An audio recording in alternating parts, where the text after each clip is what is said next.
371, another monster finish at the summit for Jonathan Kuminga.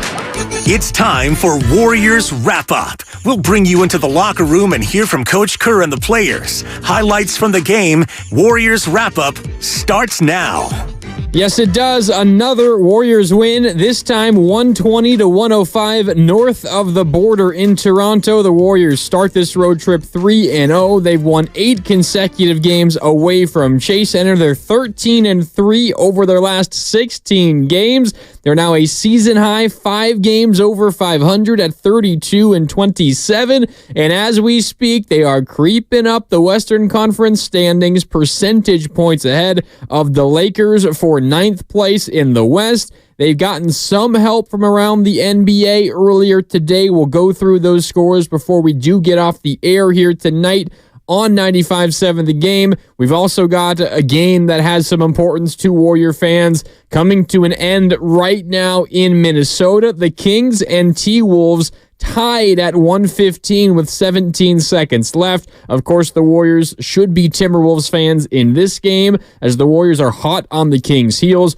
I'll give you a final score update from that game as soon as I do get it. But the Warriors, they controlled what they are supposed to do, what they can control, what is in their power. Just keep stacking wins, and the Warriors win today 120-105 over the Toronto Raptors.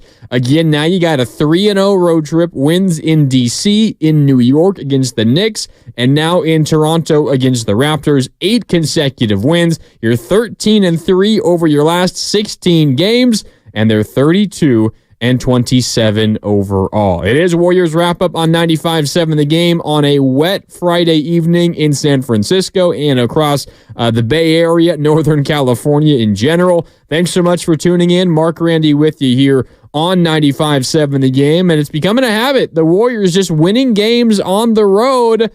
They have been incredible at it. And this has been a dream road trip. And you consider where this night started for the Warriors. It started still in New York. The Warriors, it took them forever to get out of New York City last night because they had mechanical issues with their plane that was flying them from New York to Toronto. They got through customs. They got through all of that, international customs, getting ready to go north of the border. But the plane had mechanical issues. They were sitting on the tarmac all morning. They don't get in to Toronto into the hotel until after 7, and most of the players didn't even fall asleep until around 8 a.m. in the morning. Now, I'm sure that they got some shut-eye in while they're sitting on the plane waiting for them to take off on the tarmac, but you didn't climb into a bed until around 8 a.m. this morning, local time in Toronto, and then you got to wake up and your body clocks are all off and you got to play the back end of a back-to-back, and there was a little bit of sluggish energy to begin. The Warriors trailed after 1. They were down at halftime, but they flipped the switch in that third quarter. They dominated the second half. The third quarter was the big quarter in this game. The Warriors turned a 3-point deficit into a 10-point lead going into the fourth with a 32-19 edge in the third quarter. They continued that in the fourth. Toronto was playing without Scotty Barnes in the second half. He suffered a hand injury in the first half, late in that second quarter, did not return. He's one of the league's best young players. Certainly hope that he is all right. But that did help the Warriors' cause, not having to deal with Scotty Barnes. Toronto only scored 41 points in the second half. They could not get anything going offensively in the second half, and the Warriors used that defensive effort, that intensity, the attention to detail, and just the frenetic energy that the Warriors had starting in that third quarter. They were more active. They were more energetic. They were more inspired than the Toronto Raptors were, and they used that to earn the win. Again, 120-105 is the final. The Warriors knock off the Toronto Raptors in Toronto. I promised an update from Sacramento and Minnesota as we get rolling. And you can give me a call, by the way, 888-957-9570. That's also the Comcast Business text line. Our YouTube chat is up and running as always. The YouTube chat, you can visit it, youtube.com/957thegame, powered by First NorCal Credit Union. We got overtime in Minneapolis. So the T-Wolves and the Kings tied at the end of regulation. They are going to overtime. I'll keep you updated on that score as the night moves on. The most important score for the Warriors earlier in the day, the Mavericks lost in Boston. So the Warriors gain a game on the Mavericks. And Warriors fans should be keeping an eye on the Clippers and Wizards game that is about to get underway down in L.A. Wizards, they just lost to the Lakers in kind of heartbreaking fashion for the Wizards last night. Not necessarily expecting a Wizards win over the Clippers, but in terms of games that are still going on, it's just Kings and Timberwolves in overtime, and then Wizards and Clippers about to tip off from Los Angeles. I'll give you an update as much as I can throughout the night here on Warriors Wrap-Up on 95.7 The Game. Okay, so the Warriors win 120-105. A 3-0 start to this road trip. You've got a chance to get greedy in Boston on Sunday. The best team in the NBA, for my money. They've been incredible. They're going to wrap up the 1 seed in the East like really soon. That's how good that they have been. And frankly, the rest of the East just is not quite on their level. But 3-0 road trip. You can make it 4-0 if you pull off an upset in Boston on Sunday. But a 3-1 road trip was, I think, what most Warrior fans would say would have been the most you could possibly expect from this roadie. You certainly needed to get 2 of these 4. You've already gotten 3. A 3-1 road trip, you'd be hard-pressed to find any Warrior fan disappointed with that. The Warriors are now 13-3 over their last 16 and 32-27 overall. And as we're talking about, gained some ground on a couple of teams in the Western Conference. They're now percentage points ahead of the Lakers for 9th, and they gained a whole game on the Dallas Mavericks in the Western Conference standings. As we take a quick peek there, the Warriors now only a game and a half behind Dallas for 8th in the West, and also a game and a half behind the Kings. And if the Kings are to fall in overtime to the Timberwolves, the Warriors would be only a game behind the Kings for 8th in the Western Conference. So that's certainly a game to keep your eyes on if you are a Warriors fan. Okay, so how did the Warriors get this one done today?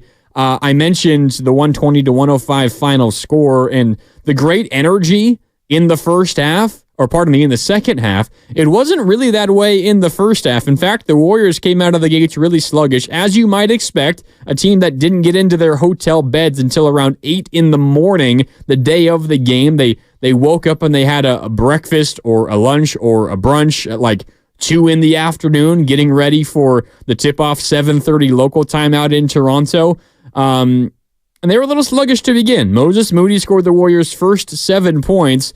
The first Warrior score by a non-Moody player. So the first non-Moody points by a Warrior came with 6:43 left in the first quarter. It was Draymond Green free throws. The first non-Moody Warriors made field goal was a Curry three-pointer with 6:11 left in the first quarter. Only Moses Moody scored for the Warriors through the first 5+ minutes of this ball game.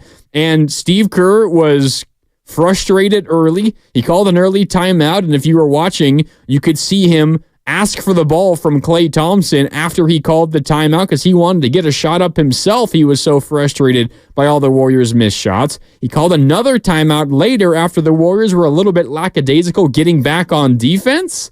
And he particularly got in the face of Jonathan Kuminga, and he was upset at everyone on the floor, but he got in the face of Jonathan Kuminga, and you could, if you are a somewhat decent lip reader, you can absolutely read his lips. It was, what the bleep? I can't say it here on the radio. He was really upset. And he kind of got into his guys a little bit early. Now, it didn't immediately turn things around. Maybe there was a halftime speech, an impassioned speech from Steve Kerr in the locker room because the energy and the effort was just incredible beginning in the third quarter. But Steve Kerr was frustrated early by his team's effort. It totally changed later on, and the Warriors win 120-105 against the Toronto Raptors, and they're now 3-0 on this road trip. But it really was Moses Moody early who kept the Warriors in this game. It's his third consecutive positive game as a starter. The Warriors still without Andrew Wiggins, not with the team for personal reasons. At this point, I would be surprised if he plays on Sunday in Boston, and I would imagine Moses Moody will keep starting for the time being. But Moody kept the Warriors afloat early, 17 points in this game. He scored the Warriors' first 7. He made 3 threes. We talked last night here on a Warriors wrap-up on 95.7 The Game that if Moses Moody keeps playing the defense and makes the hustle plays, brings the energy like you know he's going to every given night, and also adds in making some threes, he's going to make this a real tough decision for Steve Kerr when eventually Andrew Wiggins returns. And tonight, Moses Moody did that. He made 3 3-pointers, 3 of 5 from downtown, those 17 total points, had 5 rebounds, an assist, had 2 steals, had 2 blocks. One of those blocks was another jump shot. Remember, he had the block on a Alec Burks mid-range jumper in the fourth quarter last night in New York that turned into a Kuminga and one in a key stretch in the fourth quarter. He had a block of, I think it was an Emmanuel Quickly 3-point attempt in this game today, led to a Warriors bucket on the other end as well. He's got a 7-foot wingspan, and I think he kind of sneaks up on other wings guards along the perimeter because there aren't many guards or wings that are checking those guys that have 7-foot wingspans. Moses Moody does. He can get to those shots, and he's done that in consecutive games. So he steadied the Warriors early. It was not a very good Jonathan Kuminga first quarter, but then he just took over in quarter number 2. He was scoreless in the first quarter, missed all 4 of his shot attempts, including a 3-pointer, had a really tough spinning, fading, mid-range jumper that was one of his more forced shots of the game. But he took over in the second quarter, scoring 13 points, was 5 of 7 from the field. Everything was inside the paint in that second quarter. He almost ended Jakob Poeltl's life with a crazy poster dunk. He had another dunk later on in the game over the top of a couple of different Raptors. He was really good from the second quarter on, and then you got the ho-hum game from Stephen Curry, 25 points, made 7 threes. He had 6 rebounds, 6 assists. And the Warriors earned the win. Those 3 carrying the load offensively, 25 from Steph, 24 from Kuminga, 17 from Moody. You got 13 points from Chris Paul off the bench, who made 3 threes himself. He was very solid, focused, steady, leading the second unit for the Warriors. Klay Thompson hit a couple of big threes in the second half. Hit a big one in the fourth quarter when the game was kind of hanging around. He actually might have hit the death blow for the Raptors to push the lead to 16 for the Warriors after a quick timeout by Steve Kerr. He finished with 14 points, so you got contributions from all over, but you got to really emphasize what Moses Moody and Jonathan Kuminga did, because without those two tonight, this Warriors team probably gets down by 15 or 20 in the first half. I mean, that's how much of a struggle it was early. Not that the Raptors were playing out of their minds, but the Warriors could not get anything to go offensively. Moses Moody hit a couple of shots, and then Kuminga took over in the second quarter, and then you got Stephen Curry going. You got a couple from Klay. Chris Paul was solid, and the Warriors used that to earn a tough-fought victory, and they win both ends of a back-to-back on the road in New York, in Toronto. That's not an easy back-to-back, and the Warriors win both sides of it. So 3-0 on the road trip. They've now won 8 consecutive road games. They've won 13 of their last 16, and they just keep on stacking W's. And if they keep doing that, they are eventually going to keep moving up in the Western Conference standings. All right, phone lines lighting up here on Warriors Wrap-Up, 95.7 The Game. Mark Randy with you on a Friday evening. Hopefully everyone's doing great on this Friday. Let's get out to some of the phone callers here on a Warriors Wrap-Up. Up first is Drew Down. Drew Down out in Tracy as always. Drew, how you doing? You're on 95.7 The Game with Mark Randy. What's up? What's up, Granny? I'm going to start it like this. A great road win for the Warriors. I think that's 8 straight. Hope Scotty Barnes is okay. I know he went out would look like he hit his hand on the rim. Hopefully he was okay. I mean, it helped the Warriors, but at the end of the day, I don't want to see anybody injured, so hope Scotty's okay. Definitely was an incredible win. We all heard about the late, they got in late. they didn't sleep till 8. And in case you didn't hear that, Bob Fitzgerald made sure that everybody heard that. So great win for the Warriors. Kind of a rough first quarter. Curry hit some shots to kind of erase the lead. And I heard you say earlier, Moody, I think, scored the first 7. So yep. They were able to kind of, I figured it might get ugly quick, especially since the last time we played Toronto, they whooped us pretty good. So, I know we're a different team now, but it was nice to see them, not get, blown out early. They kind of kept the tide. And then second quarter, Kuminga took over and definitely, it was close at halftime. I thought, JK had a great game. I agree. I didn't love the 3-pointers he took. Unless it's like the end of the shot clock, I'd rather see him just take a dribble or two in and even take a mid-range or attack the rim and pass it. But other than that, I thought he had a great game. Even when he missed some shots at the rim, I feel like he takes 2 defenders with him. So that gives, the Devs 4-on-3 chance to, get a rebound and a putback. So, and I like seeing the Curry, JK pick and roll action.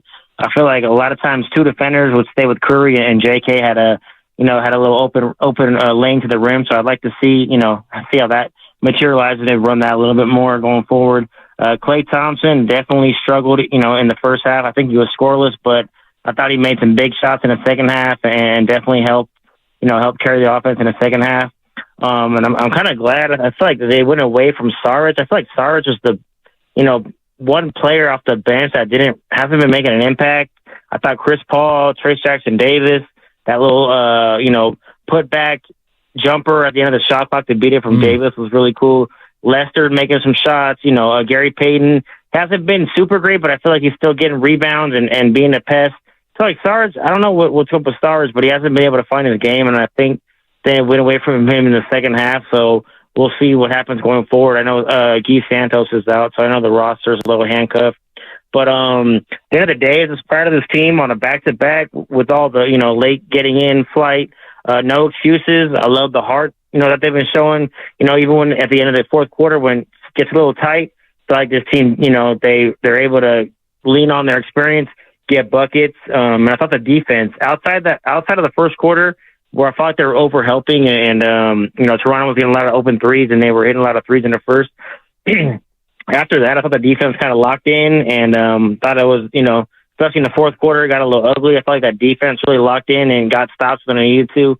And just like I said, man, just a great win. Proud of this team, and let's see. I know Boston is up next, but I'm not counting this team out of any game. So let's see if we can, keep this win streak rolling. Thanks, Randy. Yep. Good call, Drew. Drew just ran down basically the entire roster, and I can understand why. The Warriors without 2 key rotation pieces, and before they went down, both were starters in Pajemski and Andrew Wiggins, and Steve Kerr and the Warriors still played.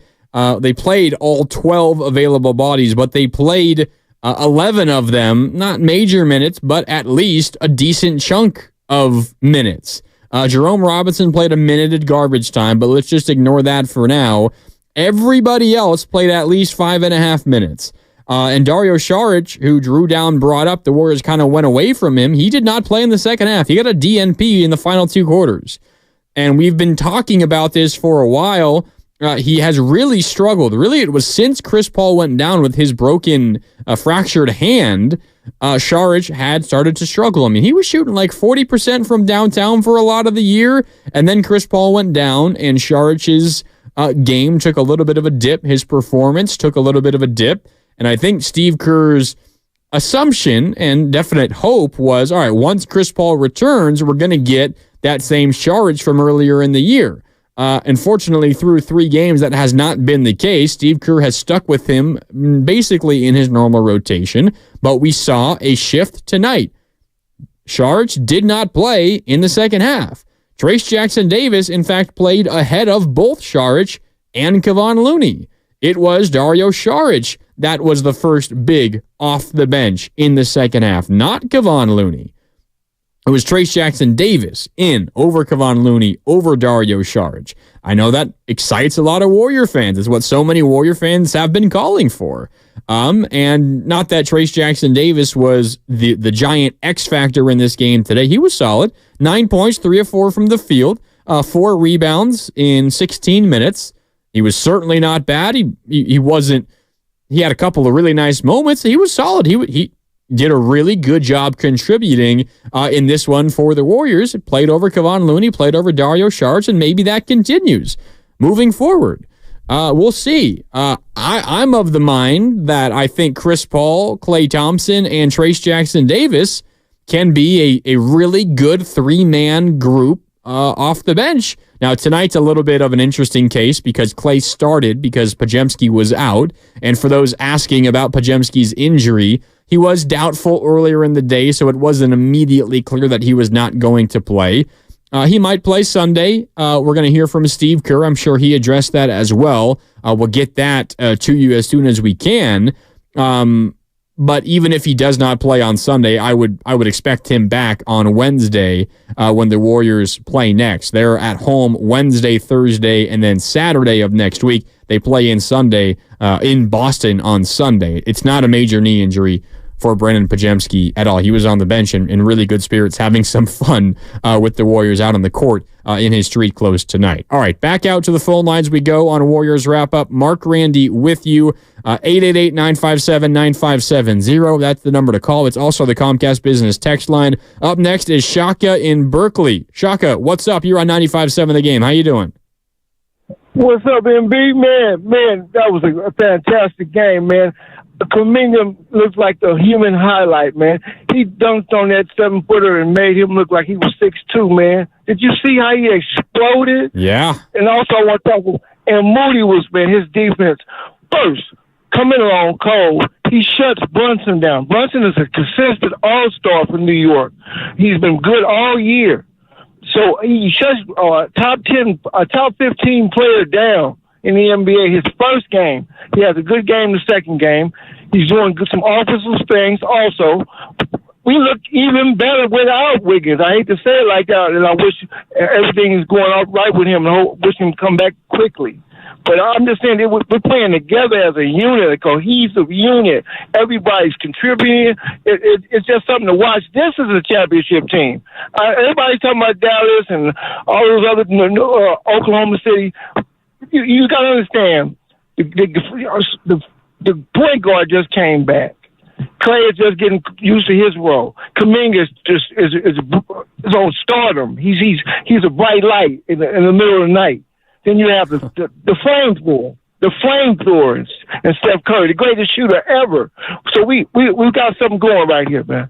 Thanks for taking my call. Yeah, thanks, Shaka. I mean, I can't knock you for your enthusiasm. The Warriors are giving you a reason to be that enthusiastic and confident. 13-3 over their last 16. They have won 8 consecutive games on the road, and they're a season-high 5 games over 500, and they were missing a couple of rotation pieces today. Now, the Raptors aren't anything special. They have been playing a little bit better recently. They've got a lot of talent on their roster. Now, it is relatively young talent, and they were missing a major piece in the second half. Scotty Barnes went down with what looked like a hand injury. He kind of hit his hand hard on the rim in the second quarter, immediately yelled out in pain, and he was screaming for quite a while. Might be a broken bone in his hand, maybe something similar to what Chris Paul just went through. Hope he's all right, but he did not play in the second half, and without Scotty Barnes, the Raptors are certainly a much different team, but a win's a win on the road. Back end of the back-to-back. You got into Toronto. You got to your hotel after 7 in the morning, the day of the game. You get in, and then 12 hours later, you got to play a game. Like, that's not easy, no matter who the opponent is. And the Warriors handled business. They got the win, and now they're 3-0 on the road trip, trying to get greedy on Sunday in Boston. And even if they lose in Boston, as I think most people, before a road trip starts, you say, all right, that's an L in Boston. You get the other 3, and that is a fantastic road trip. The Warriors have already wrapped up a fantastic road trip. Now you could wrap up a perfect road trip, but it's already been fantastic. They could walk out of Boston and get beaten by 40, and it would still be a fantastic road trip. But they have an opportunity to make it a 4-0 and a perfect road trip. All right, back out to the phones on 95.7 The Game. It's Warriors Wrap-Up. Mark Randy with you. You can give me a call and join the conversation, 888-957-9570. Up next is Tim. Tim's in Raleigh, North Carolina. Tim, what's up? How you doing? I'm good, Grandy. How you doing, brother? Can you hear me? Yeah, I got you. A nice Warrior win tonight, huh, Tim? You real good, bro. This is my thing, Grandy. I want to ask you, what will it take to get Kuminga 32 to 35 minutes a game? Now, I don't want to I know everybody was tired tonight, so that could have played into it. But we saw this last night that they get to the point where they can't really score out there in the fourth quarter. Then they throw him back out there. Then the lead extends.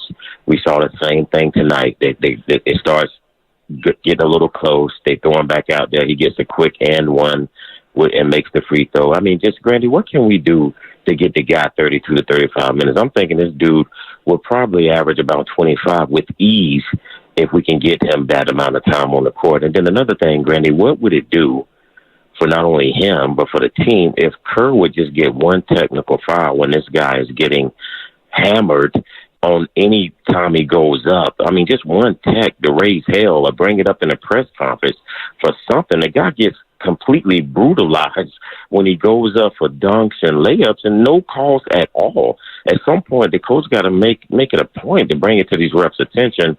And then the last one, Grandy, honestly, at this point, if Wiggins comes back, and who knows what the hell is going on, if he comes back, man, let's just let Moody run with this thing. We need to leave Moody out there, let his confidence get as high as it can be. And I think he would almost give us a 17 to 20 point game on a regular basis. I mean, we need to stop playing these games with Wiggins. And I'm not going to try and guess what it is, but I mean, how crazy is this, Grandy? 2 years in a row, almost the same time of the year, a guy just taps out because of family problems. I'm not trying to be insensitive, but listen, man, at some point, we got to go to another way. I'm not saying that he's not going to be on the team, but when he comes back, hey, Moody is yours. Go for it and do what you can do. And I think this kid will take it and run with it. So, I just wanted to bring that up, man. Great win, and I love to see these guys out there balling, but I would love to see Kuminga just get about 32 to 35 a game. This guy's not going to get tired, and I think we could get a lot more out of him. So, all right, Granny, I appreciate you, man. I hope you have a good one over there, man. Thanks, you too, man. Appreciate the call, Tim. I get your point on Kuminga. I mean, he certainly has the energy. I mean, he's only in his third year, young 20s. You could play him 32. You could play him 33, 34 minutes. I get it. Let's see. What did he have tonight? 27 minutes and 16 seconds. The thing about the Warriors, though, is you're so deep. I mean, Steve Kerr played 11 guys today.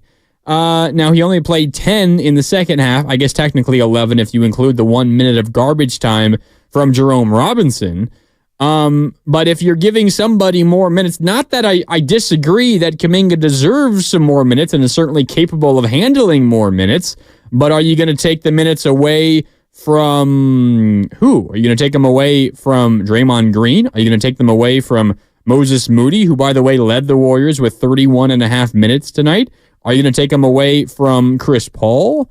You're going to take him away from GP2, who has been one of the Warriors' most positive players this season in terms of when he's on the court, the Warriors outscore opponents, just pure plus minus. Gary Payton has been great at that. Like, you got to... I understand every single point that Warrior fans make, and Tim, you're making this about Kuminga. It's been made all season about Moses Moody. Moses deserves more minutes, and I agree, he deserves to be playing, but the minutes got to come from somebody else, and the Warriors, despite missing two starters tonight, Wiggins and Podziemski, did not play, were not available. Wiggins isn't even with the team right now, and we certainly hope everything is okay with Wiggins and his family. We're wishing him the best. This is an issue and something we're talking about today, even without two starters. Before this, Moses Moody wasn't playing at all. Like, this is the reality for the Warriors this year. And yeah, it is a good problem to have. And I'm seeing it right now on the YouTube chat powered by First NorCal Credit Union. Swolmole says Saric and Loon have to sit. I think that's the conclusion a lot of people are drawing. I've drawn that same exact conclusion. But let's not pretend like Saric and Loon is going to open up more wing play unless the Warriors just go incredibly small 24/7. Because the Warriors aren't going to survive with just Draymond Green and Trace Jackson Davis, and then your other bigs are, what, Kuminga and Moody?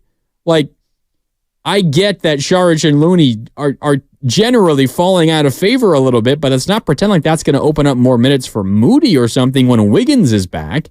Like, the Warriors have a legit like 6-7 wings that need to be playing more, think they should be playing more, and deserve to be playing more, that they just don't really have room for right now. Now, Tim is right. There's a real chance that if the Wiggins absence continues for a little bit longer, and again, we hope everything is okay, but the reality is if it continues for longer and Moody keeps playing like this, hitting threes, playing great defense, he was, in his minutes today, a game best plus 17. He was a game best and plus minus last night.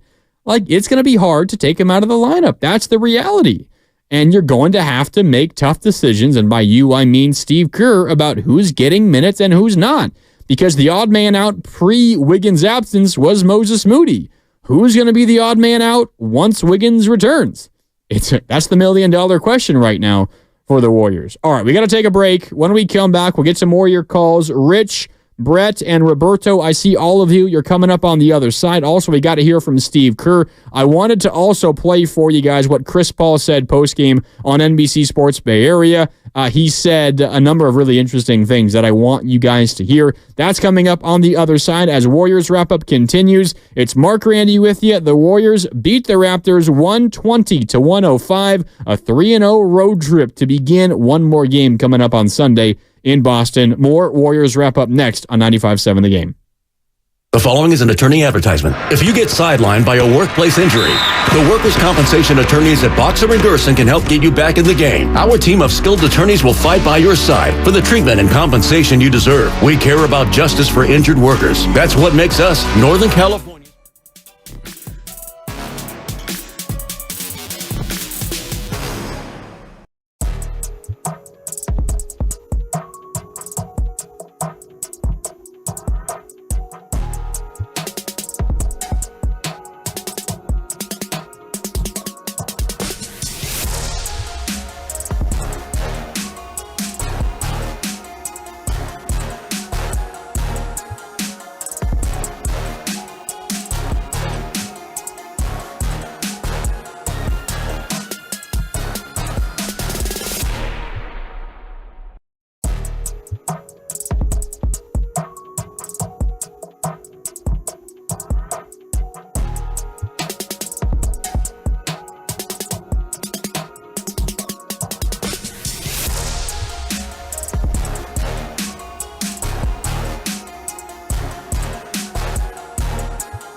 from like 7 feet out as he's gliding to the left in front of the rim, and he hits a little fader, not really a fade, I guess more of like a leaner, a glide to the left, and he hits a little 7-foot shot off the glass.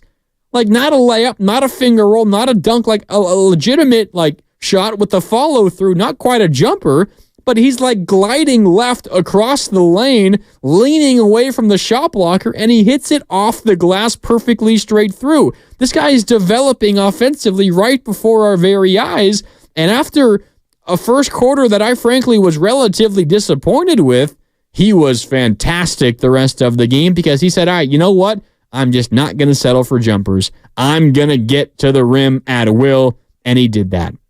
I thought Jonathan Kuminga was really good quarters 2 through 4 for the Warriors, and he was a big reason why they won. He finished with 24 points, second best on the team to only Steph Curry, who had 25. And Kuminga also got 6 rebounds and a couple of assists. All right, as promised, back out to the phones we go here on Warriors Wrap-Up.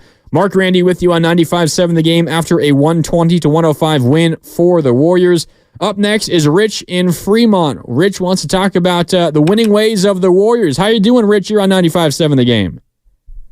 I'm doing good, Grandy. Listen, thanks for taking my call. I think really at the end of the day, you're starting to see the face of the Golden State Warriors now. Okay, they are gelling now. Okay, anytime you have 2 starters that are not in there, and all of a sudden they can still go in and play a decent team and beat them after the pressures that they had to deal with, the fact that, you're dealing with the airplane issue and the whole thing with guys not being ready. For them to get that win in this fashion, it shows the face of who they are now. You're dealing with a team that knows how to use grit. And I'm going to tell you something right now. At the end of the day, Jonathan Kuminga, it's just like Steve Kerr said, I would just have him live in the paint.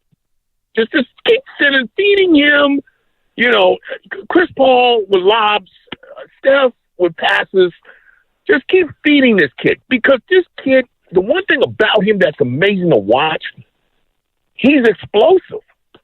Once he gets the ball and he gets like a good pass or a good lob, you saw the dunks tonight. Come on, nobody was going to stop. Once he elevates, that's it. That's it. You're not going to stop him once he elevates. And I don't care how tall you are, okay? You saw what he did to Hurdle. I mean, come on. This kid is explosive. He's explosive. And that's the reason why the other caller said, well, can we get him more minutes? It's like, well, I don't know necessarily if more minutes is the answer. I believe it's still back to making sure that you design plays for this kid so that he can do what he does well. And maybe his jumper needs to be worked on a little bit, but when he goes to the rack, oh my God. Yeah. Randy, that was a brain trust selection when they drafted him. That's what you call that. That is a brain trust selection. JK is going to be huge. Thanks for the call, brother. Yeah, appreciate it, Rich. JK, he has moments where he just, like, he leaves you awestruck at times with what he can do athletically. And that dunk over Jakob Poeltl was special. He had another one, I think, where he kind of was against Poeltl again, but also Emmanuel Quickly. Emmanuel Quickly made a business decision and got the hell out of the way because he did not want to be in another JK poster. And it's not just like a nice dunk with one hand and it's quick and athletic. He's got power behind these dunks. He tries to put you in the rim. And he'll like shake the stanchion, the support of the back. It'll be like shaking for 30 seconds after he finishes with a dunk. Like, he's got power behind this stuff too. He's something else. And it's why, I mean, you could argue with the Warriors' selection of him because maybe he wasn't ready to help the Warriors win immediately, but it's why you don't want to rush to conclusions about young players. And especially someone like Jonathan Kuminga, who didn't have a ton of experience before he was drafted. He wasn't a 3-year, 4-year college guy. Yeah, maybe you didn't pick the guy most ready to help you win the season that you picked him. but it doesn't mean that his career is all for naught because he struggled or didn't have an opportunity early. This is why you're patient with your young guys, if you can afford to be patient. And there were moments, there was a lot of talk before Kuminga started playing well that maybe Kuminga was going to be traded at the deadline. You're damn lucky, you're damn glad that didn't happen, because he's looking like he's blooming into not just a star, but a potential like front piece, lead piece of a playoff team, a contender year in and year out down the road. Like, that's how well he's playing right now, and it was on display again. I think after the first quarter, he had a couple of bad choices offensively in the first quarter, and then he said, all right, you know what? I'm done with this. I'm sick of these jumpers. I'm going to get to the rim at will time and time to get into the second quarter, and it continued into the second half as well. All right, back out to the phones we go on Warriors Wrap-Up. Mark Randy with you on 95.7 The Game. Up next is Brett in Walnut Creek. Brett, what's up? You're on 95.7 The Game. How you doing on this Friday? I'm doing really, really well. But what I want to point out to some people here that you seem to have been missing is the importance, and I know you just mentioned it, of the draft. And when you get the opportunity, because nobody is that good to say, like, you know what, we're going to draft this guy and he's going to turn into a superstar. But when you're able to detect talent and then able to keep talent, you don't lose talent. So the fact that they were even thinking about trading Jonathan Kuminga, to me, is ridiculous. I put it in the same realm as the Niners thinking about trading Brandon Ayuk. When you're that lucky to draft somebody who, again, I don't care if you're the number one draft pick or Brock Purdy, you do not know what you got until they get there. And when they get there and they show you that, like, holy crap, not only are you what I thought you were, you're better than I thought you were. You do not think. You do not get rid of those guys. Those guys stay. This guy is showing us with his energy, his enthusiasm, his youth, and his athleticism, he's a player. Not only is he a player, he's a team player. And again, I do the Brandon Ayuk comparison because it's the same thing. You guys got a young guy who you thought he could be all right, and he has absolutely exceeded your expectations fivefold. You do not get rid of those guys. You keep those guys. And, real proud of Steve Kerr and the organization for saying, like, we're not going to do that. Because me, Mr. Fan, I don't know what I'm talking about when I say, oh, gosh, yeah, let's just do it. No, I got no idea. What I might have a small idea of is when it's kind of like, I call it the Hall of Fame test, and I'm not putting them in that category at all. You know if a guy is good. You don't need him to have 4 years of reps, 20 years of reps. They're good. They might get hurt, they're not, but you can see it with this guy. It's I love his enthusiasm. I love his growth as a player, as a team player, understanding his limitations. And I'm with you. I saw him in the first quarter. I'm like, what are you doing? What are you doing? But I also attribute that a little bit to back-to-back, long night. I know I'm the young guy. I got to be the guy. I'm going to make something happen. Got himself a little out of position, but I love where this team is going. If I'm anyone else in the league, I don't want to play the Warriors. Yep, absolutely, Brett. I'm with you. And you got to remember also when it comes to Kuminga and maybe at moments being a little frustrated by a stint, like I think a lot of us were with that first quarter when he settled for a few too many jumpers. You got to also remember, in addition to everything you said, Brett, back-to-back, all of that, he's 21 years old. The guy is 21 years old. Like, he's not going to be perfect. The fact that he's playing this well right now at 21 years old, oh my, imagine what he's going to look like in 5 years from now when he's 26. Like, look at his last 3 games. This road trip.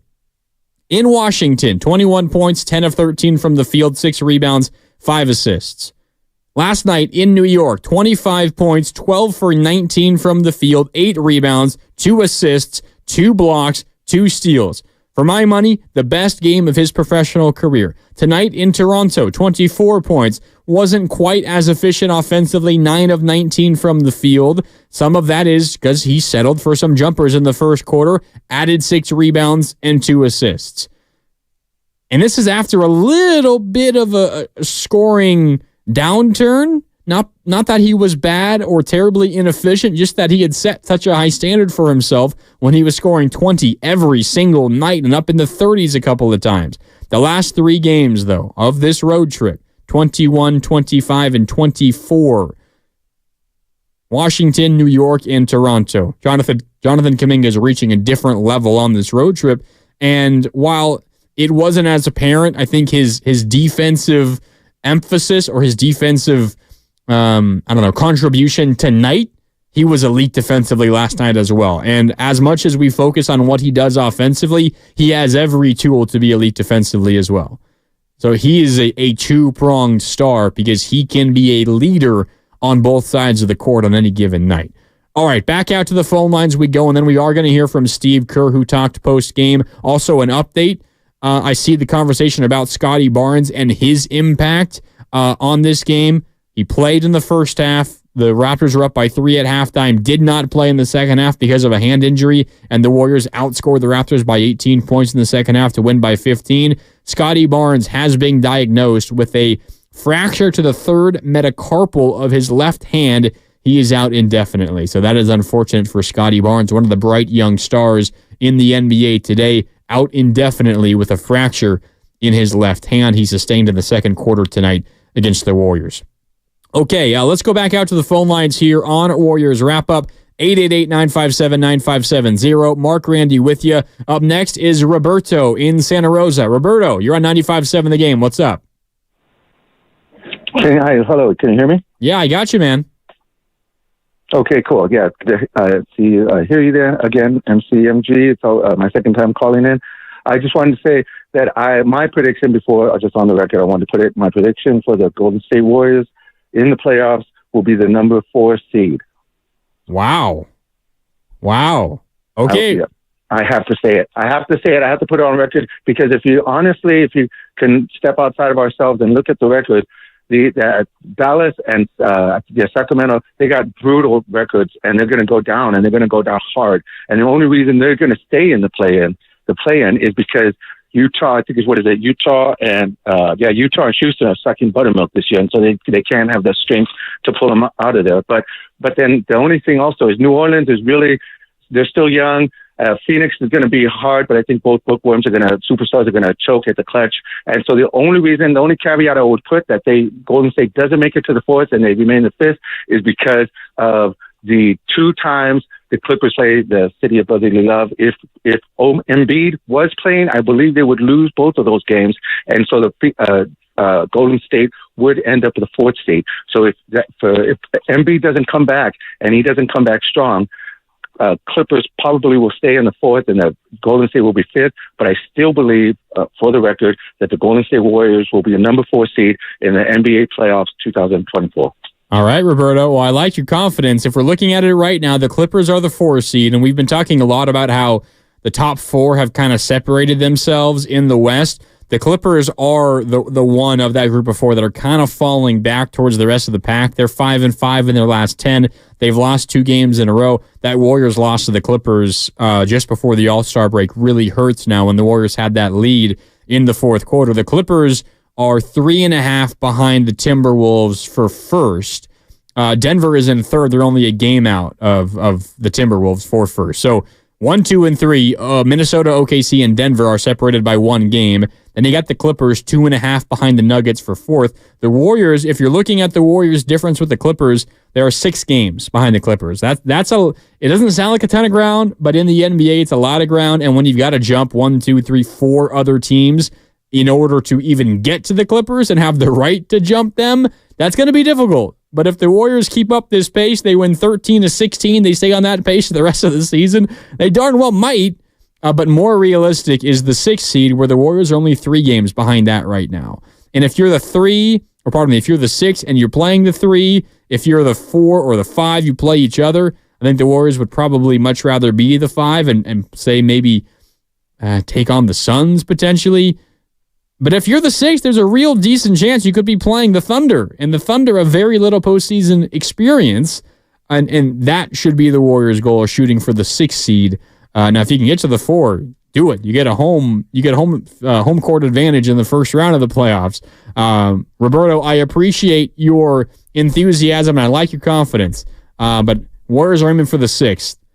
They would love the 6th. Of course, the 4th would be fantastic. But I think they'll be just fine with the 6th seed if they are to get that. Right now, the Suns and Pelicans tied for 5th and 6th. Technically, the Warriors are 3 games behind both of those two teams who are sitting at 5 and 6. The Suns percentage points ahead of the Pelicans. Okay, let's get to Steve Kerr. Steve Kerr talked postgame today after the Warriors knocked off the Raptors. 120-105 was the final score. The Warriors a 3-0 road trip to begin. They're in Boston on Sunday, trying to make this a perfect trip. They've won 8 straight road games. They're 13-3 in their last 16. And as we're talking about, they're now percentage points ahead of the Lakers for 9th in the West. They're 5 games over 500, a season best. 5 games over 500 are the Warriors. Okay, Steve Kerr addressed the media postgame. Warriors winners in Toronto once again. Here's the Warriors head coach. Urged them to be a little sharper. I don't like doing that. I hate yelling at our guys. I mean, they're such great guys, and they're doing such a nice job. We've really found a good groove, but the circumstances, I think, dictated the first 6 minutes. I think our guys were asleep still, which was understandable. But on the first time out, I told them, I'll give you a pass on the first one, but we got to wake up. We can only win this game if we, put that stuff behind us and focus. And then we immediately messed up the ATO and gave up a 3 in transition. So I called the next one. Just, with the circumstances, how, satisfying is this victory to come out and put them in the second half like that? Fantastic win. Last night was brutal. That's the worst travel circumstances I've ever been involved with in the NBA. I think we got in bed at 8 o'clock this morning. The guys slept during the day and woke up and came to the game. So it was pretty rough, but, really, I'm proud of the group for the way they competed. And, like I said, after that slow start, which was understandable, we really locked in and did a good job. Coach, how do you feel with the team right now? This is a great streak. You guys have won, 10 out of the last 13. So what do you feel moving forward? Is this the ceiling of this team? What else can we expect from this team? Well, I've liked this team all year. We had some struggles early on, but it was really more about things just coming together. And the chemistry's been great right from the beginning of camp. The guys are all committed to each other.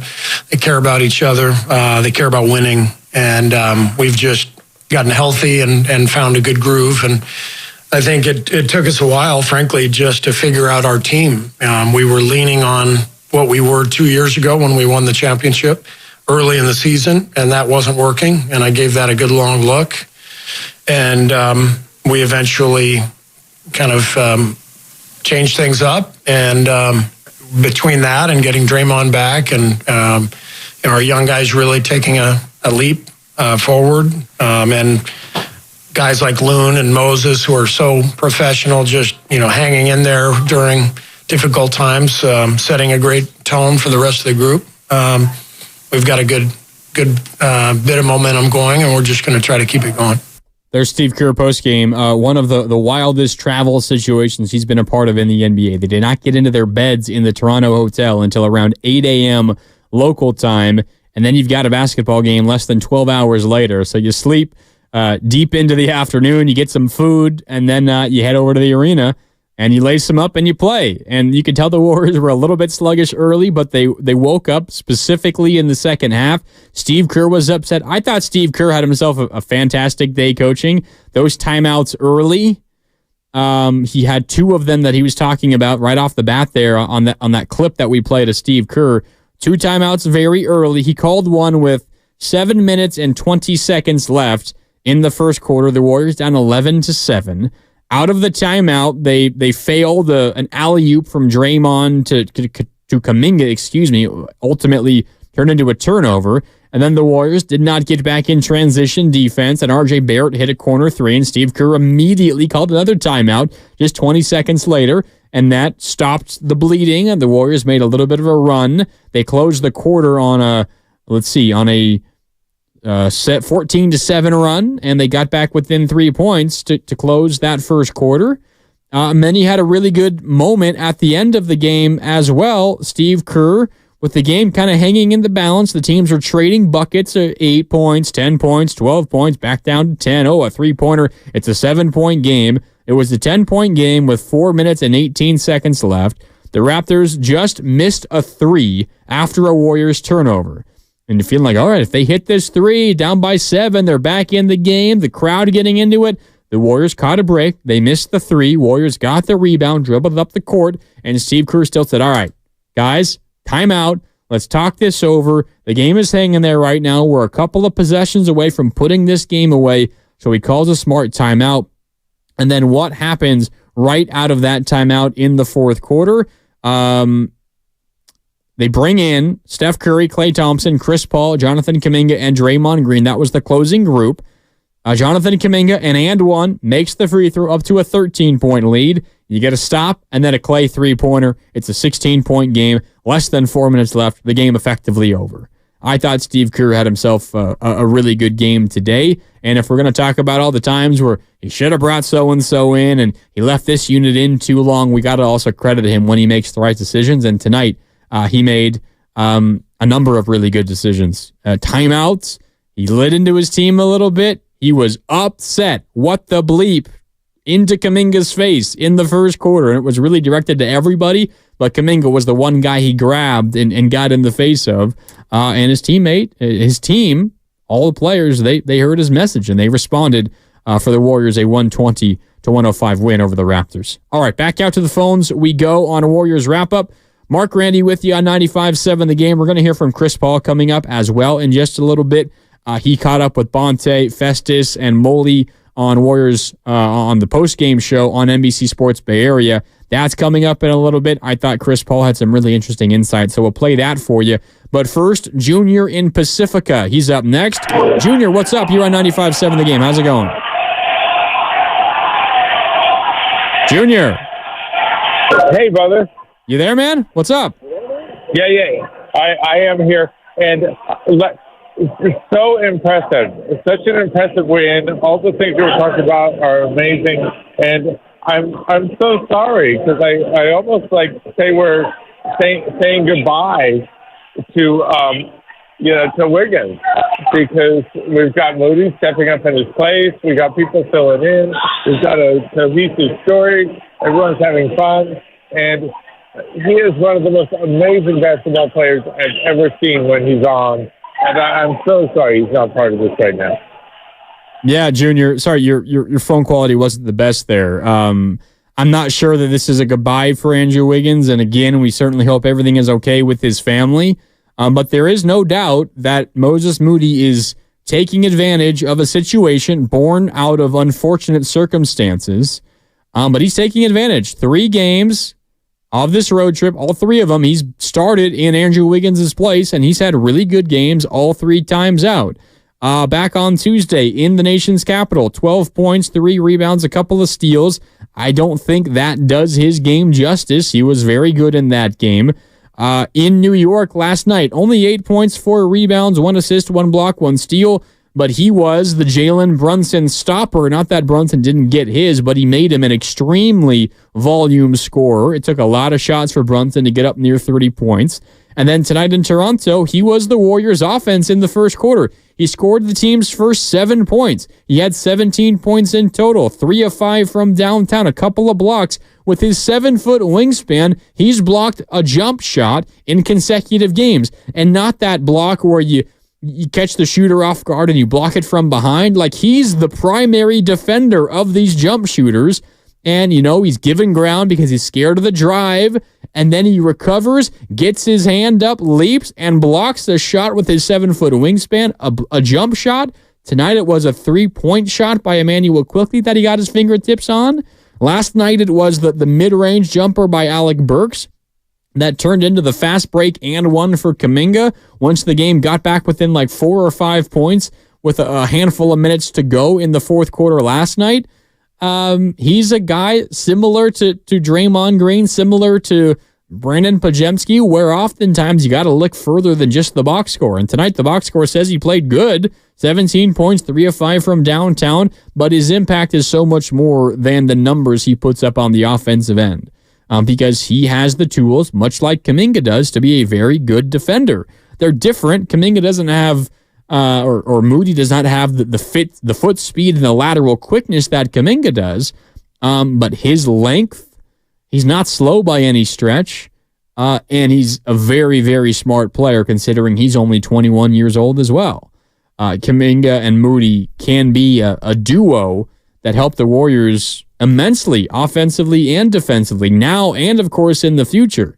And I guess to Junior's point, I don't think this is necessarily a goodbye to Wiggins by any stretch, but Moses Moody's play is at least forcing the conversation and forcing the decision back onto Steve Kerr and say, all right, when everybody's available, what's he going to do? Because Moody clearly impacts winning in a very positive way. In each of the last 2 wins, the Warriors win tonight by 15. They win last night by 11. Moses Moody was the best Warrior in terms of plus-minus. No one was better in terms of plus-minus each of the last 2 games than Moses Moody. Plus 17 in his 31.5 minutes tonight. All right, Warriors wrap-up rolls on here on 95.7 The Game. I want to play this Chris Paul. He was the post-game guest on NBC Sports Bay Area alongside Bonte Hill. Shout out Bonte here on 95.7 The Game. Also Festus Ezeli and the great Chris Mullen. Chris Paul caught up with the guys on NBC Sports Bay Area after the game tonight in Toronto. Here he is. Mully, Fezzi, Bonte here. Congratulations on the win. 8 straight road wins. You guys are 13-3 in your last 16. Can you discuss the difficulties of getting to sleep late this morning, stuck on the tarmac, and then coming out and putting on the Raptors here in the second half? Yeah, we had an eventful day or eventful night. Couldn't get out of New York, man. But this team right here, tell you, it's a lot of resilient guys. We could have found every excuse in the book to come out and lay down tonight, but we got a lot of guys that's not built like that. CP, Coach Kerr comes out in the first quarter, calls 2 quick timeouts saying this game is really important. You can see the intensity in his voice. How important is this last stretch before the playoffs? It's big. It's big. We done had so many guys in and out the lineup all year long. BP been a big part of this team. He was out tonight. The guys that we got, man, they just stepping up. Lester stepped right in. Trace was amazing. We just got a complete team, and we just going to keep trying to build and get ready for this playoff run. CP, with yourself, Steph, Clay, Draymond, you guys leading the way. I want you to talk about Kuminga, Moody, Quinones, TJD. Talk about the young guys, how far they've come in a short amount of time. It's funny, Chris, because playing in this league is such a long season. There's so many ups and downs. And early in the season, I bet JK probably hated us because we was on him all the time. But it's because we see so much in him, and the energy he brings with our team, that gelling with us who play a cerebral game, it's a great blend of basketball. Chris, we talk about your incredible court presence, your leadership, but I'm amazed you're able to miss 21 games and come back in tip-top shape, play it to such a high level. To me, that's leadership. That's unspoken leadership. Talk about what you're able to do while you're out and stepping back into the lineup 100% ready. It's a lot of work, man. It's a great credit to the training staff here with the Warriors, with Danny, with Rick, and all those guys, Potts, and also my personal team. Donnie, my trainer Johnny. A bunch of guys in L.A. who during the All-Star break just met at my kids' school to hoop with me. So it's a lot of work, and you do it so you can get out here and enjoy it with these guys. And Chris, before we let you go, we know Clay started tonight, but he's been coming off the bench next to you, and you guys have a great rapport. Hall of Fame backcourt coming off the bench, leading that second unit, and your 3-point shot. You told us earlier this season, don't worry about it. I know I can shoot it, and you're shooting the ball well right now. Can you discuss how many open shots you can get now playing off of Klay Thompson? It seems like the gravity of both of you guys can create a lot of open shots for that second unit. Yeah, we just got to keep playing. It's a lot of reps, a lot of shooting, but this team and the way that we play, they tell us to shoot it, they tell us to play free, and we just got to keep it going. Clay is really the heartbeat of this team. You know, people don't understand, you know, how he comes in and how he feels gets us going. So we're going to keep feeding off of him. How about that at the end from Chris Paul? And that again, courtesy of NBC Sports Bay Area. Bonte Hill, Festus Ezeli, and Chris Mullen, as always, on the Warriors postgame show on the TV side of things. Clay is the heartbeat of this team, says Chris Paul. That's meaningful, and you get that picture from Chris Paul, and you can kind of, I think, further understand when Clay was fighting through his own emotions and his personal feelings about maybe losing a step, losing some of his basketball ability, because, I mean, he's a Hall of Fame player. He has a Hall of Fame career, a Hall of Fame resume, but it hasn't been the smoothest of sailing for Clay this year.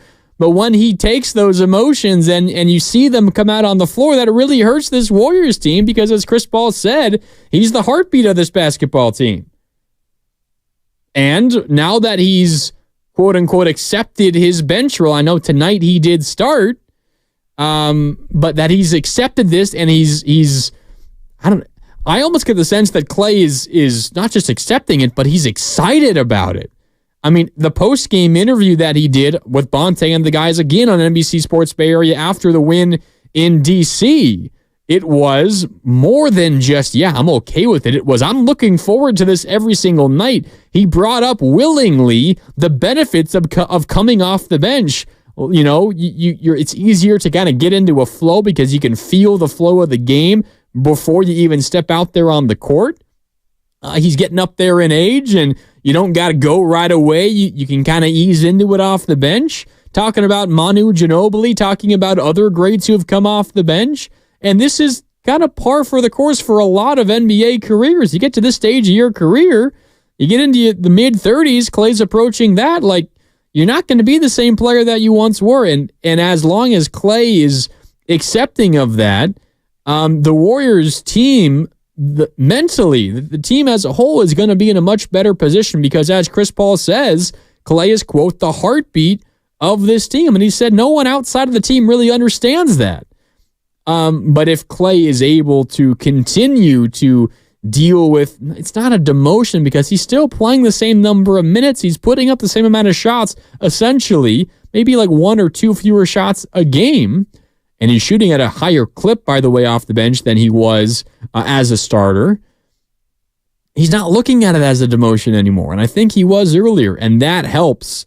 That helps with the Warriors as they try to continue to add and stack wins at this stage of the season. They're winners of 13 of their last 16, 8 consecutive on the road, 3-0 on this 4-game road trip. They're a season-high 5 games over 500. And as we wrap things up here on Warriors Wrap-Up on 95.7 The Game, we take a look at the standings.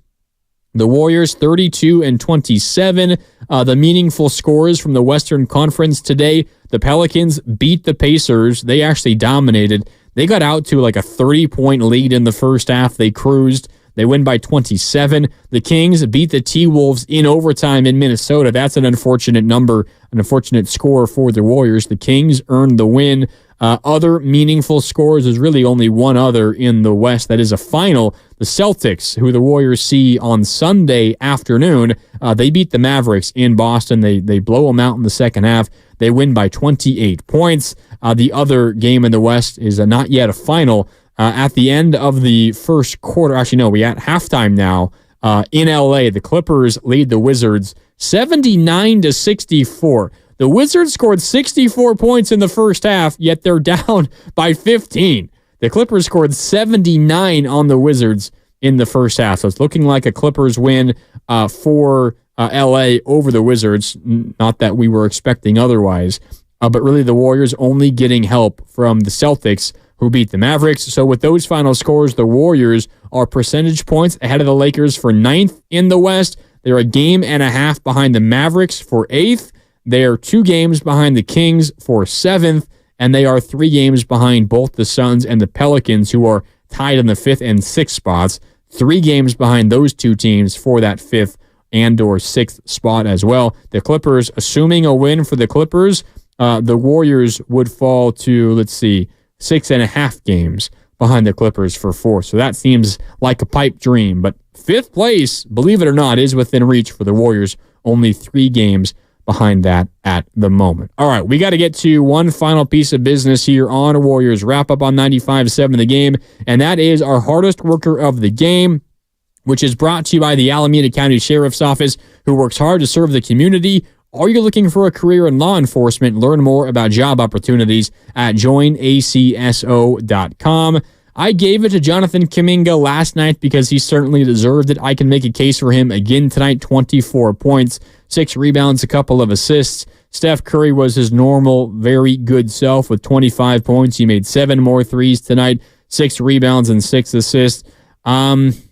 I feel like I got to give this one to Moses Moody, though, because he was the Warriors' savior early. Scored the first 7 points of the game, finished with 17, 5 rebounds, 7 of 13 from the field, 3 of 5 from downtown, had a couple of steals, had a couple of blocks. He was very good defensively again, and he had his best offensive game since being reinserted into the rotation with Andrew Wiggins' absence, which has now reached a 3-game absence. Moses Moody was very good today, and he is deserving of our hardest worker of the game award tonight. Again, brought to you by the Alameda County Sheriff's Office. Great performance, Moses Moody. And as we talked about last night and earlier tonight, he makes the threes at a decent clip. You know what you're going to get from him otherwise. The effort, the intensity level, the defense, the shot blocking, the rebounding, the smart plays, the deflections. You're going to get that from Moody every time he's on the floor. If he shoots at a decent clip from downtown, when Wiggins returns, Steve Kerr's going to have a predicament on his hands because Moody is playing well enough to, no matter what the rotation looks like, no matter how much talent you got on your roster, Moody deserves some playing time. All right, another win for the Warriors, 120-105. They go for a perfect road trip on Sunday. That game tips off at 12:30. We've got matinee basketball on Sunday afternoon. I'll have your coverage beginning with Warriors Live at 11:30 in the morning on Sunday. And then Kevin Dana and company have you covered from Boston, 12:30 tip. And I'll be with you at postgame as well for Warriors Wrap-Up on Sunday afternoon. Looking forward to that as the Warriors try to make this a perfect 4-0 road trip. And this would be the best win of the season. You beat the best team in the NBA on the road, that would qualify as the best win of the season, but this is a challenge. Boston simply does not lose at home. On the year, the Celtics are 28-3 in Boston. So a huge challenge coming up for the Warriors, but we're looking forward to it. Tip-off is at 12:30. Coverage begins at 11:30 on Sunday here on 95.7 The Game. All right, for Sterling Bennett, for all you guys for tuning in, to all the callers, as always, here on Warriors Wrap-Up, thanks so much for tuning in. We really appreciate it. My name is Mark Randy, signing off. Happy Friday. The Warriors victorious again, 120-105. We'll catch up with you again on Sunday, and also Warriors this week, tomorrow morning, beginning at 9 here on 95.7 The Game. We got that to look forward to as well. One final time, 120-105, Warriors victorious in Toronto. Thanks so much for tuning in, and have a great rest of your Friday evening. Pluto TV is TV the way it should be, free. With over 300 channels, thousands of movies and TV shows costing